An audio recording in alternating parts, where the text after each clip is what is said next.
الحمد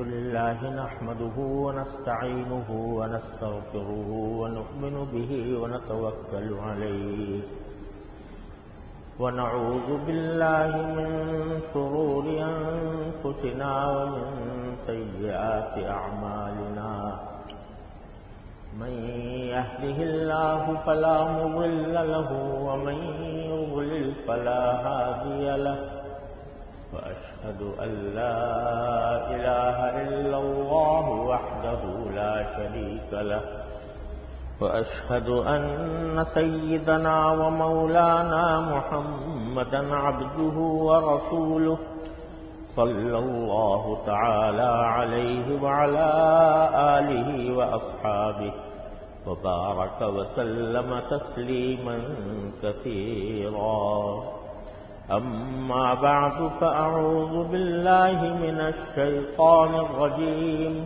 بسم الله الرحمن الرحيم كلا إن كتاب الفجار لفي سجين وما أدراك ما سجين كتاب مرقوم ويل يومئذ للمكذبين الذين يكذبون بيوم الدين وما يكذب به إلا كل معتد أثيم آمنت بالله صدق الله مولانا العظيم. بزرگان محترم اور برادران عزیز، السلام علیکم ورحمۃ اللہ تعالی وبرکاتہ. یہ سورہ تطفیف کی آیتیں ہیں جو میں نے آپ کے سامنے تلاوت کی. اس سے پہلے کی آیتوں میں اللہ تبارک و تعالی نے ان لوگوں کو وعید سنائی ہے جو دوسروں کے حقوق کی ادائیگی میں کوتاہی کرتے ہیں، کمی کرتے ہیں، ناپ تول میں کمی کرتے ہیں، یا کسی کے اور حق کو ادا کرنا ہو اس حق کی ادائیگی میں کمی کرتے ہیں. ان کے لیے فرمایا ویل ہے، یعنی دردناک عذاب ہے. ویل للمطففین الذین اذا اکتالوا علی الناس یستوفون واذا کالوہم او وزنوہم یخسرون. پھر یہ فرمایا کہ کیا ان لوگوں کو گمان نہیں ہے، کبھی خیال نہیں گزرتا ان کے دلوں میں کہ ایک دن، ایک بڑے عظیم دن میں یہ اللہ تبارک و تعالیٰ کے سامنے کھڑے ہوں گے اور ان کو اپنے ہر عمل کا جواب دینا ہوگا. یہ پچھلی آیتوں میں یہ فرق ہے. اور آگے اللہ تبارک و تعالیٰ جو آیتیں میں نے اب اس وقت پڑھی ہیں اس میں اللہ تبارک و تعالیٰ نے یہ آخرت کا انجام بتایا ہے. ان لوگوں کا بھی جو کفر میں مبتلا ہے یا فسق و فجور میں مبتلا ہے، اور ان لوگوں کا بھی جو نیکی کی زندگی گزارتے ہیں. تو فرمایا کلا، پہلے تو یہ فرمایا کلا. کلا کے معنی یہ ہے کہ یہ لوگ جو جن کے دل میں خیال ہی نہیں گزرتا کہ کبھی اللہ تعالیٰ کے سامنے پیش ہونا ہے، ان کو ہرگز ایسا نہ کرنا چاہیے. ان کو سمجھنا چاہیے کہ یہ زندگی ہی ختم ہو جانے، یہ زندگی پر معاملہ ختم نہیں ہو جانا. آخر میں ایک زندگی آنے والی ہے جس میں اللہ تبارک و تعالیٰ کے سامنے پیشی ہوگی. اور پھر آگے فرمایا ان کتاب الفجار لفی سجین. فاجروں یعنی گناہ گاروں کا اعمال نامہ سجین میں ہے. اور اللہ تبارک و تعالیٰ نے فرمایا وما ادراک ما سجین کتاب مرقوم. یعنی یہ فرمایا کہ جتنے کافر ہیں اور فاجر ہیں، فاسق و فاجر ہیں، ان کا اعمال نامہ سجین میں رکھا جائے گا.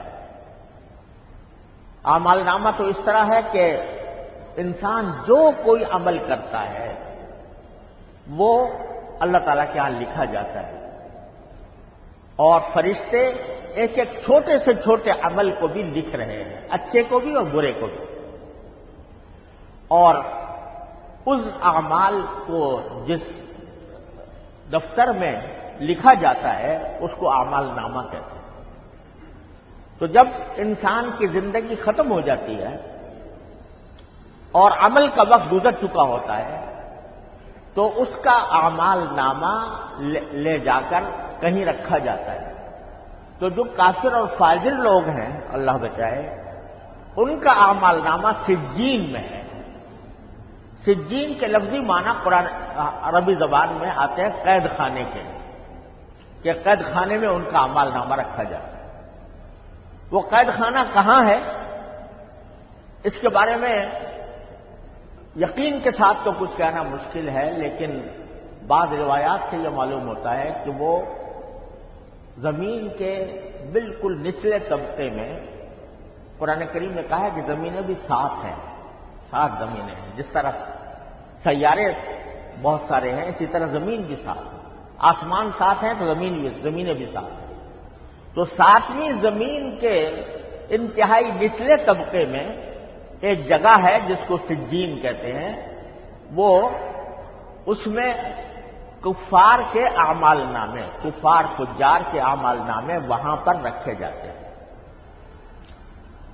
اب وہ فرمایا کہ وما ادراک ما سجین، تمہیں کیا پتا کہ سجین کیا چیز ہے؟ کتاب مرقوم، اس سجین کے اندر جو اعمال نامے رکھے جاتے ہیں وہ ایسی تحریر ہے جس پر نشان لگا دیا جاتا ہے۔ لفظی معنی یہ ہے، یعنی وہ اعمال نامہ ساری زندگی لکھا جاتا رہا، یہاں تک کہ انسان دنیا سے رخصت ہو گیا اور اس کی عمل کی زندگی ختم ہو گئی، تو اب اس کو بند کر کے اس کے اوپر مہر لگا دی جاتی ہے، اور مہر اس لیے لگائی جاتی ہے کہ تاکہ اب اس کے اوپر کوئی کمی بیشی نہ ہو سکے۔ جو کچھ عمل کیا تھا وہ سارا کا سارا اس کے اندر لکھا ہوا۔ اور دوسری جگہ سورہ کہف میں اللہ تبارک و تعالی نے فرمایا کہ جب آخرت میں وہ اعمال نامہ کھلے گا اور بندے کو دیا جائے گا، خاص طور سے کافروں کو، تو بندہ کہے گا مالی ھذا الکتاب لا یغادر صغیرۃ ولا کبیرۃ الا احصاها، کیسی کتاب ہے کہ جو ہمیں دی گئی ہے کہ ہماری زندگی کے جتنے چھوٹے بڑے اعمال تھے ان میں سے کوئی چھوٹا نہیں جو یہاں پر موجود نہ ہو۔ ہر ایک اعمال نامہ اس کے اندر موجود ہوگا اور اس کے اوپر مہر اس لیے لگا دی جائے گی کہ اب آخرت میں جا کے فیصلہ ہوگا، اس میں کوئی کمی بیشی نہیں ہو سکتی۔ کلا ان کتاب الفجار لفی سجین وما ادراک ما سجین، تمہیں کیا پتا کہ وہ سجین کیا ہے، وہ قید خانہ کیا ہے؟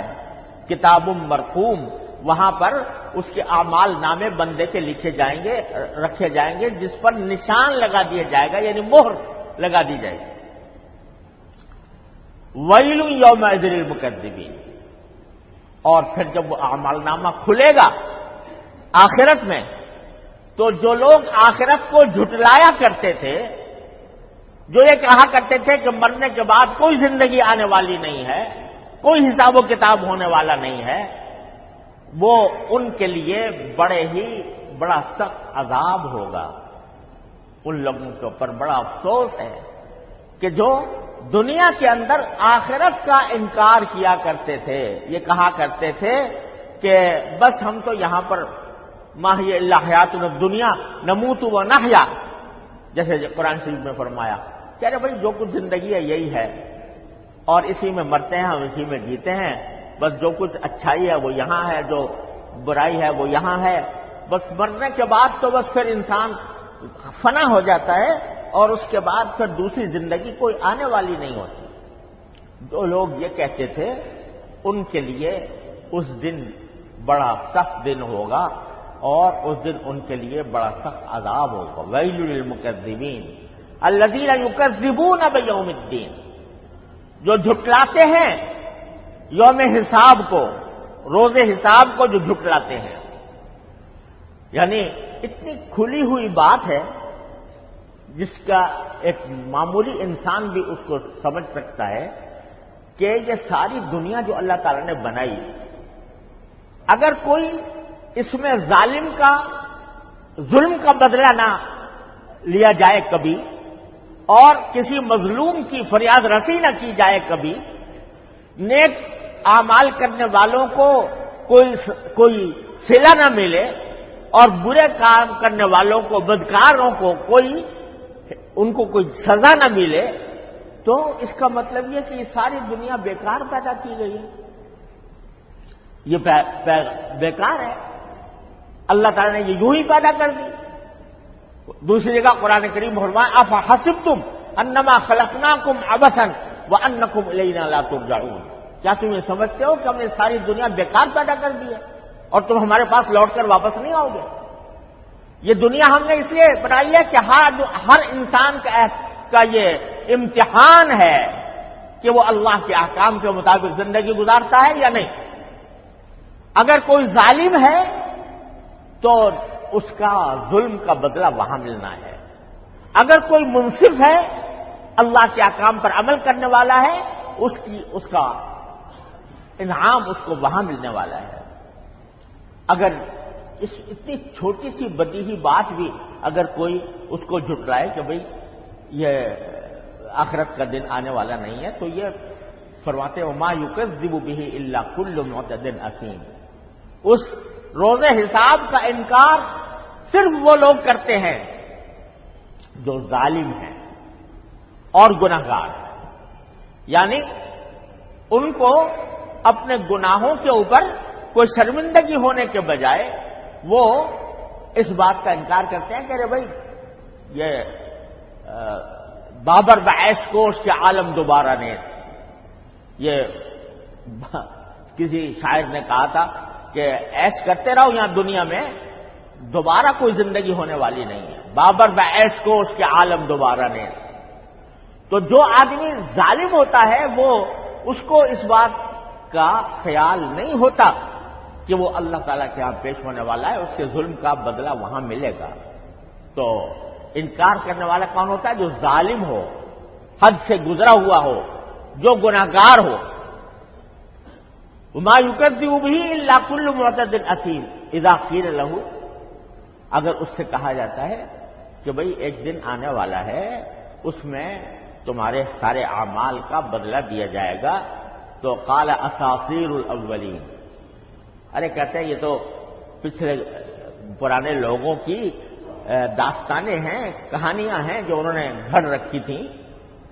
جیسے آج کل کہتے ہیں یہ رجعت پسندی، قدامت پسندی، یہ بنیاد پرستی اور انتہا پسندی، اس قسم کے لقب آج کی دنیا نے بنائے ہوئے ہیں ان لوگوں کے لیے جو یوم آخرت پر ایمان رکھتے ہیں اور یوم آخرت کے لیے دنیا کے اندر کام کرتے ہیں.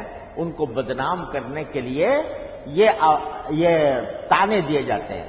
یہ بنیاد پرست ہیں، یہ انتہا پسند ہے، یہ رجعت پسند ہے، یہ دقیانوسی لوگ ہیں، یہ پرانے لوگ ہیں، ان کو ترقی نہیں آتی، ان کو موجودہ دنیا کے عصر حاضر کے تقاضوں کی خبر نہیں ہے. یہ کہا جاتا ہے تو کہتے ہیں کہ جب ان سے کہا جاتا ہے کہ تمہیں تو اللہ تعالیٰ کے ہاں پیش ہونا ہے، تو کہتے ہیں اساطیر الاولین، یہ پچھلے لوگوں کے، پرانے لوگوں کی گھڑی ہوئی کہانیاں ہیں کہ آدمی مرے گا اور قبر میں جائے گا اور حساب و کتاب وہ فرشتے پوچھیں گے اور اس کے بعد پھر آخرت میں جا کر اس کا حساب ہوگا اور اس کی وجہ سے جنت آئے گی یا جہنم آئے گی. یہ سب کہانیاں ہیں جو پچھلے لوگوں کی گھڑی ہوئی ہیں، وہ یہ کہتے ہیں. تو کیا باری تعالیٰ فرماتے ہیں کلا، ارے یاد رکھو، بل ران علی قلوبہم ما کانوا یکسبون. اصل بات یہ ہے کہ ان کے دلوں پر زنگ لگ گیا ہے. زنگ کس سے لگا ہے؟ جو یہ حرکتیں کرتے رہے ہیں دنیا کے اندر، جو ظلم کرتے رہے، جو گناہ کرتے رہے، جو فسق و فجور کرتے رہے، اس کی وجہ سے ان کے دل پر زنگ لگ گیا ہے. دل پر زنگ لگنے کا نتیجہ یہ ہے کہ سیدھی اور سچی بات ان کے دل میں نہیں اترتی. اللہ بچائے، یہ ایک ایسا وقت آتا ہے انسان کے اوپر. اور حدیث میں اس کی تفصیل بیان فرمائی ہے رسول کریم صلی اللہ علیہ وسلم نے کہ جب بندہ کوئی گناہ کرتا ہے تو اس کے دل پر ایک سیاہ نقطہ لگ جاتا ہے. اگر وہ اس گناہ کے بعد اس گناہ سے توبہ کر لے تو اللہ تعالیٰ اس نقطے کو مٹا دیتا ہے، وہ مٹ جاتا ہے. لیکن اگر توبہ نہ کی اور دوسرا گناہ کیا تو 2 نقطے لگ جاتے ہیں، اور پھر اس سے بھی توبہ نہ کی تیسرا نقطہ لگ جاتا ہے، اس سے بھی توبہ نہ کی چوتھا نقطہ لگ جاتا ہے، اس سے بھی توبہ نہ کی 5واں لگ جاتا ہے. یہ بڑھتے بڑھتے سیاہ نقطے اگر ان سے توبہ نہ کی جائے تو یہ سیاہ نقطے مل کر دل کے اوپر زنگ بٹھا دیتے ہیں. اس زنگ کا نتیجہ یہ ہوتا ہے کہ سیدھی سچی بات ان کی سمجھ میں نہیں آتی. اب یہ آج کوئی کہنے والا یہ کہے کہ بھئی دل تو ہمیں نظر آ رہا ہے، کافروں کا بھی اور مسلمانوں کا بھی، نیک لوگوں کا بھی اور بدکاروں کا بھی. آپریشن ہوتے ہیں، دل کے تبادلے ہوتے ہیں، تو اس میں کہیں کوئی نقطہ نظر نہیں آتا اور نہ کہیں زنگ نظر آتا ہے. کافر کے بھی جب ڈاکٹر نکالتے ہیں دل تو اس میں کہیں نہ نقطہ نظر آتا ہے نہ کہیں زنگ نظر آتا ہے، اور قرآن کہہ رہا ہے کہ اس کے اوپر زنگ لگا دیتے. تو خوب سمجھ لیجئے کہ قرآن کریم یا احادیث میں جہاں دل کا ذکر آیا ہے تو اس سے مراد یہ صرف لوتھڑا نہیں ہے جو ہمارے سینے کے اندر رکھا ہوا ہے. بات در حقیقت یہ ہے کہ اللہ تبارک و تعالیٰ نے اس دل کے لوتھڑے کے ساتھ ایک لطیف قوت وابستہ کی ہے. وہ نظر نہیں آتی، لیکن وہی قوت ہے جو انسان کے دل میں ارادے پیدا کرتی ہے، وہی قوت ہے جو انسان کے دل میں جذبات پیدا کرتی ہے، وہی قوت ہے جو انسان کے دل میں خواہشات پیدا کرتی ہے، وہی قوت ہے کہ جو انسان کو کسی صحیح راستے پر یا برے راستے پر لے جاتی ہے، وہی قوت ہے جو انسان کو سوچنے سمجھنے کی صلاحیت ادا کرتی ہے. آج پہلے زمانے میں یہ کہا جاتا تھا کہ سوچنا سمجھنا تو دماغ کا کام ہے، دل کا نہیں ہے، بلکہ دماغ کا کام ہے کہ دماغ سوچتا سمجھتا ہے. اور دل کا کام تو صرف خون جو ہے خون رگوں کے ذریعے سارے جسم میں خون پھیلا دینا ہے، اور اس کا سوچنے سمجھنے سے کوئی تعلق نہیں. یہ آج قریب دور کے سائنسدان یہ کہا کرتے تھے. تو اب لوگوں کو پریشانی ہوتی تھی کہ قرآن تو کہہ رہا ہے لہم قلوب لا یفقہون بہا، لیکن ان کے پاس دل تو ہیں مگر اس دل کے ذریعے وہ سمجھنے کی صلاحیت سے محروم ہے. تو سمجھنے کی طاقت قرآن کی نظر میں دل کے اندر ہے، نہ کہ دماغ کے اندر. دماغ کے اندر بھی ہے لیکن اس کا جو اصل منبع ہے، وہ سرچشمہ ہے، وہ دل میں ہے. تو یہ کسی زمانے میں اعتراض کیا کرتے تھے لوگ کہ بھئی قرآن یہ کہہ رہا ہے کہ دل سمجھتے ہیں اور دل کے اندر سمجھنے کی صلاحیت ہوتی ہے. حالانکہ جو سائنس ہے وہ یہ کہتی ہے کہ دل کے اندر کوئی سمجھنے کی صلاحیت نہیں ہوتی، وہ سمجھنے کی صلاحیت تو دماغ میں ہوتی. اب نئی تحقیق آ رہی ہے میڈیکل سائنس کی، وہ کہتی ہے کہ نہیں، بلکہ دل کے اندر بھی سوچنے سمجھنے کی صلاحیت ہوتی ہے اور وہی ترقی کر دماغ کو کنٹرول کرتی ہے، دماغ کی سمجھنے کو پیغام بھیجتی ہے. تو بہرحال جو قرآن کہتا ہے دل کے بارے میں یا حدیث دل کے بارے میں کچھ کہتی ہے تو یہ جو نظر آنے والا لوتھڑا ہے یہ نہیں، بلکہ اس کے ساتھ ایک قوت، ایک طاقت، ایک وابستہ ہے جو اللہ تعالیٰ نے دل کے اندر رکھی ہوئی ہے. اب جیسے دماغ کے اندر جو لوگ کہتے ہیں دماغ کے اندر سمجھنے کی صلاحیت ہے، تو دماغ کو اگر کھولو تو اس میں تو وہ بس ایک خاص قسم کا گوشت نظر آئے گا، ہے نا، اس کے اندر کہیں کوئی ایسی چیز نظر نہیں آئے گی کہ یہ سوچ رہی ہے، یہ سمجھ رہی ہے۔ اسی طرح دل کو اگر کھولا جائے تو دل کے لوتھڑے کے اندر کوئی سمجھنے کی کوئی چیز نظر نہیں آئے گی، وہ ایک نظر نہ آنے والی قوت ہے جو سوچتی ہے، سمجھتی ہے، اس کے دل میں اس میں جذبات پیدا ہوتے ہیں۔ ہم اردو میں روز کہتے ہیں نا، بھئی میرا دل نہیں چاہ رہا، میرا دل نہیں مان رہا، میرا دل گھبرا رہا ہے، تو یہ کیا ہے؟ یہ لوتھڑا نہیں، اس لوتھڑے کے ساتھ جو قوت اللہ تعالیٰ نے وابستہ کی ہے وہ ہے جو جذبات ہے۔ اس قوت کے اوپر ایک نقطہ لگ جاتا ہے، پھر 2 نقطے لگ جاتے ہیں، پھر 3 نقطے لگ جاتے ہیں، آخر میں اللہ بچائے اگر توبہ نہ کرے تو زنگ لگ جاتا ہے۔ اب وہ زنگ بھی نظر نہ آنے والا زنگ ہے، وہ نقطہ بھی نظر نہ آنے والا نقطہ ہے، اور زنگ لگنے کے معنی یہ ہے کہ اب اس کے سوچنے سمجھنے کی صلاحیت اتنی بگڑ گئی کہ اگر اچھی بات اور سچی بات بھی اس کو بتائی جائے وہ قبول نہیں کرے گا۔ یہ ہوتا ہے۔ تو قرآن کہتا ہے کہ یہ لوگ جو ہیں جو آخرت کا انکار کرتے ہیں، ان کے برے اعمال نے ان کے دلوں پر زنگ لگا دیا ہے۔ کلا بل ران علی قلوبہم ما کانوا یکسبون، وہ ہے در حقیقت زنگ لگ گیا، تو اب اس کے بعد اچھی بات بھی بری لگتی ہے۔ دیکھو اگر کوئی شخص بیمار ہو جائے تو بعض اوقات بیماری ایسی ہوتی ہے کہ ذائقہ خراب ہو جاتا ہے، میٹھی چیز ہے مگر کڑوی لگ رہی ہے نا۔ اسی طریقے سے کوئی آدمی اچھا خاصا کھانا بہت اچھے لذیذ بنا ہوا ہے لیکن ذائقہ خراب ہو گیا تو کیا ہوگا؟ کڑوا لگے گا۔ ایک بعض اوقات بالکل بے حس ہو جاتا ہے۔ مجھے یاد ہے ایک مرتبہ کہ ایک مرتبہ ذائقہ خراب ہو گیا کسی بیماری کی وجہ سے، نزلہ زکام بخار میں ذائقہ خراب ہو گیا۔ اب کھانا آیا تو مجھے جو مرچوں والا کھانا ہے اس میں اور میٹھے کھیر میں کوئی فرق نظر نہیں آ رہا تھا۔ وہ رکھا تو وہ بھی ویسا ہی اور وہ رکھا تو وہ بھی ویسا ہی، ذائقہ خراب ہو گیا۔ تو اس کا نتیجہ یہ کہ وہ کھانے کا قصور نہیں ہے، وہ میرا ذائقہ خراب ہو گیا، اس واسطے اس ذائقے خراب ہونے کی وجہ سے مجھے میٹھی چیز بھی کڑوی لگ رہی ہے۔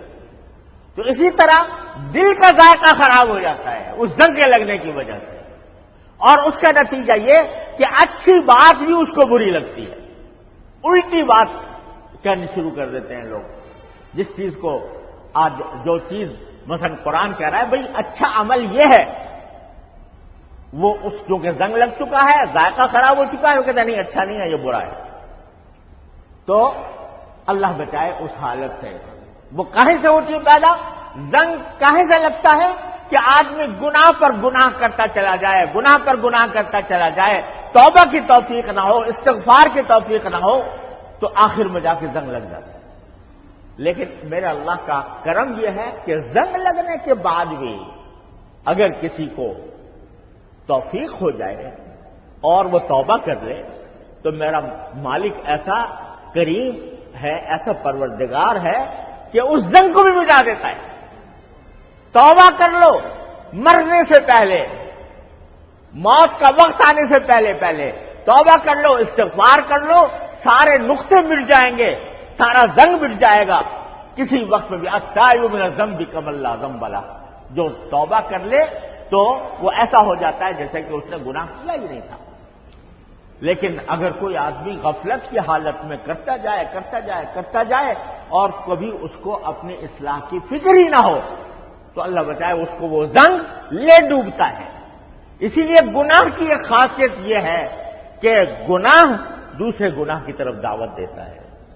گناہ کے نتیجے میں عقل خراب ہو جاتی ہے، اچھی چیز بری لگتی ہے، بری چیز اچھی لگتی ہے۔ اللہ تعالیٰ اس کے اس انجام سے ہماری حفاظت فرمائے۔ یہ بڑی قرآن کریم نے عظیم حقیقت بیان کی ہے، کل بل ران علی قلوبہم ما کانوا یکسبون، جو عمل وہ کر رہے تھے اس نے ان کے دلوں پر زنگ لگا دیا ہے، اس واسطے وہ آخرت کی باتوں کو محض قصہ کہانی سمجھتے ہیں اور حقیقت نہیں سمجھتے۔ اللہ تعالیٰ اپنے فضل و کرم سے ہمیں اس انجام سے بچائے۔ اور آخرت کی فکر ہمارے اندر پیدا فرمائے، آخرت کی زندگی کے لیے ہمیں عمل کرنے کی توفیق عطا فرمائے، اور ہر طرح کے شر سے، گناہوں سے ہماری حفاظت فرمائے۔ وآخر دعوانا الحمدللہ رب العالمین۔